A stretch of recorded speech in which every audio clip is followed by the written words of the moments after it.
It was one of those humid Tuesday nights in Macon where the air feels like a wet blanket the moment you step outside. That I'd just finished a late shift at the call center, my brain fried from 8 hours of pretending to care about people's expired warranties, and all I wanted was a six-pack of cheap beer and a bag of chips.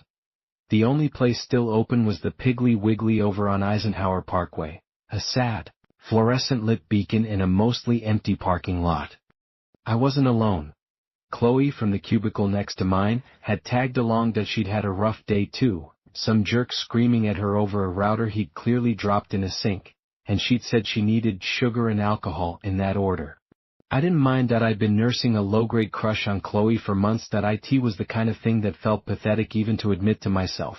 She was way out of my league with this effortless cool that made my polo shirt and khakis feel like a costume. That night she was wearing faded jeans that hugged her hips just right and a thin cream-colored top that I kept catching myself staring at the way the fabric stretched across her back when she reached for something on a high shelf, or how a stray strand of her dark hair would stick to her neck in the damp heat. We were joking around, throwing stupid snacks into the cart, gummy worms, spicy pork rinds, the kind of crap you only buy when you're feeling sorry for yourself. The store was dead quiet except for the hum of the freezers. An old man was mopping the floor near the dairy section, and a lone cashier was reading a magazine under the harsh lights of Lane 3. We wheeled our cart towards the self-checkout kiosks, the new ones they'd installed that always seemed to have some kind of attitude problem. "You go ahead," Chloe said, leaning against the cart handle. "I still can't figure these things out. They always yell at me for an unexpected item in the bagging area." She smiled, a flash of white in the sterile light, and I felt a stupid surge of pride that I could handle a stupid machine. I started scanning. Beer, chips, gummy worms, the screen beeped obediently. The machine was slow, though. Each item took a second too long to register, the screen flickering slightly between scans. I chalked it up to cheap technology. As I scanned the last item, a bottle of hot sauce Chloe had insisted on, the machine finished its usual printed receipt, but then it kept going. Another, smaller piece of paper slid out behind it. It was a coupon. Not one of those long, glossy ones from the Sunday paper. This was printed on the same thin, thermal paper as the receipt. In stark, black block letters it read, 1-1, Emergency Road Flare $0.00 expires. 11:59 p.m. tomorrow. I picked it up, the paper warm from the printer. "Weird," I muttered. "What's weird?"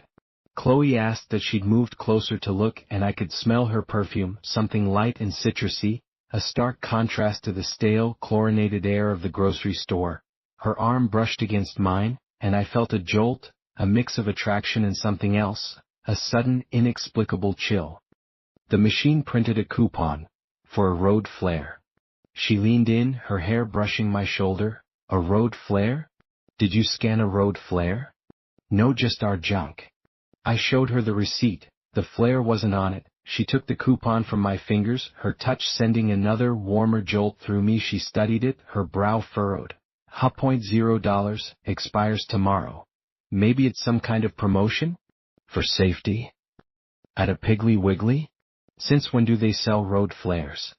I looked around. The aisles were empty of anything automotive. IT was all food, cleaning supplies, and a sad little section of motor oil and air fresheners near the front. "Maybe it's a mistake," she said, shrugging and handing it back. Her fingers lingered for a second. "A glitch in the system. Throw it away." It seemed like the sensible thing to do. But for some reason I didn't. I folded it twice and shoved it into the front pocket of my jeans.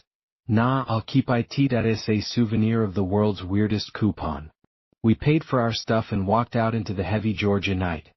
The parking lot lights cast long, distorted shadows. As we loaded the bags into my beat-up Corolla, I saw him for the first time.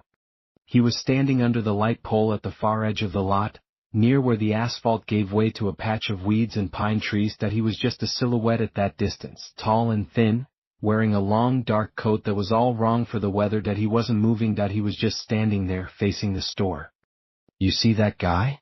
I asked Chloe, nodding towards the figure. She squinted. "What guy?" I looked back. The space under the light pole was empty. "Nothing," I said, shaking my head. "Must have been a trick of the light." But the image was stuck in my head. The stark, motionless figure in the oppressive heat. The next day, Wednesday, was my day off. I woke up late, the events of the previous night already feeling hazy, like a dream that I found the coupon on my nightstand, where I'd emptied my pockets. The paper had curled from the humidity. Emergency road flare. It looked even more absurd in the daylight that I almost tossed it in the trash, but again I didn't. I slipped it back into my wallet, a strange little artifact. Chloe texted me around noon. Still recovering from the gummy worm overdose. You? We texted back and forth for a bit, a lazy, flirty exchange that made my heart beat a little faster. She mentioned she had to drive out to her cousin's place later that evening, a house out near Lake Tobasovsky, to drop off some birthday presents. She hated driving that road at night. She said that it was lonely and poorly lit. A knot tightened in my stomach. Be careful, I texted back. Always am, she replied, followed by a winking emoji. The afternoon dragged. I tried to watch TV, but I couldn't concentrate. My mind kept drifting back to the coupon. Road flare. An item for an emergency. A car emergency. On a dark road. I felt stupid for even making the connection, but it was there, wriggling in the back of my brain like a worm. It was just a coincidence. A bizarre, meaningless coincidence. Around 4 p.m., I decided to run some errands to kill time. I drove to the mall, wandered around, bought nothing. On my way home, I found myself signaling to turn into an AutoZone. I told myself I needed new wiper blades. The truth was, I was looking for the flare. The store was bright and smelled of rubber and cleaning fluids. I found the aisle with safety equipment. There they were, nestled next to the jumper cables and first aid kits. Red cylinders with a striking surface on the cap. I picked one up. It was heavier than I expected. I stood there for a full minute, holding it, feeling like an idiot. What was I doing? Buying a flare because a grocery store printer told me to? I put it back on the shelf and walked out, my face hot with embarrassment. But the feeling didn't go away. It grew. A low-grade anxiety began to hum in my veins. What if it wasn't a coincidence? The thought was insane, but it wouldn't leave me alone. What if I needed it? What if Chloe needed it? I called her. The phone rang 3 times before she picked up. Hey you, she said, her voice bright. I could hear music in the background. Hey, you still heading out to your cousin's tonight? Yeah, in a couple of hours. Why? You wanna come? It's gonna be super boring, just me dropping off a gift and probably getting roped into staying for dinner. The offer was tempting. An evening with Chloe, but the anxiety was sharper now. No, I just had a weird feeling about that road. Maybe you should wait until morning? She laughed, a light, musical sound. A weird feeling? You sound like my grandma. It's fine, Mark. I've driven it 100 times. I'll be back before 10. We chatted for another minute, but my mind was elsewhere. After we hung up, the dread solidified. It was a physical weight in my chest. This was crazy. I was being crazy. But the memory of the man under the light pole flashed in my mind. His stillness, his coat. It felt connected, though I couldn't have explained how. I got back in my car and drove to the Piggly Wiggly. The sun was starting to go down, painting the sky in shades of orange and purple. The parking lot was busier now. I went straight to the self-checkout kiosk we'd used, the one on the far left. I stood in front of it, feeling like a fool. What was I expecting? A message from God via a touchscreen. I tapped the screen. It lit up, prompting me to start scanning. I hit the help button. A bored-looking employee named Brenda, according to her name tag, ambled over. Can I help you, sugar? Yeah, last night this machine printed a weird coupon for a road flare. You know anything about that? She blinked at me slowly. A road flare? Honey, we don't sell those. Must have been a misprint. Sometimes the machines get the ads mixed up. But it was specific. It said it expired tonight. She gave me a look that was a mixture of pity and annoyance. It's just paper, darlin'. Don't worry your head about it. She turned and walked away, her orthopedic shoes squeaking on the linoleum. Defeated, I walked back out into the parking lot. And I saw him again. The same man. He was closer this time, standing near a shopping cart corral. He wasn't looking at me. He was staring intently at the automatic doors of the supermarket, as if waiting for someone. He was older than I'd thought, maybe in his late 50s, with a gaunt, pale face and deep-set eyes. His dark coat was indeed heavy wool, and he wore a fedora pulled low over his brow. In the sweltering Macon evening, He looked not just out of place but impossible. Our eyes met for a split second. His gaze was empty, like two dark pools of water. There was no curiosity, no recognition. Nothing. It was the look you'd give a lamppost. A cold finger traced its way down my spine. I hurried to my car, my heart hammering. As I fumbled with my keys, I glanced back. He was gone. That did it. The fear won. I drove back to the AutoZone like a man possessed. I didn't even pretend to look at wiper blades. I went straight to the aisle, grabbed the flare, and paid for it, my hands shaking so badly the cashier asked if I was alright. I put the flare on the passenger seat of my car. It sat there, a vibrant red accusation. The coupon was in my wallet. It was 7:30 p.m. The coupon expired at midnight. Chloe would be leaving for her cousins soon.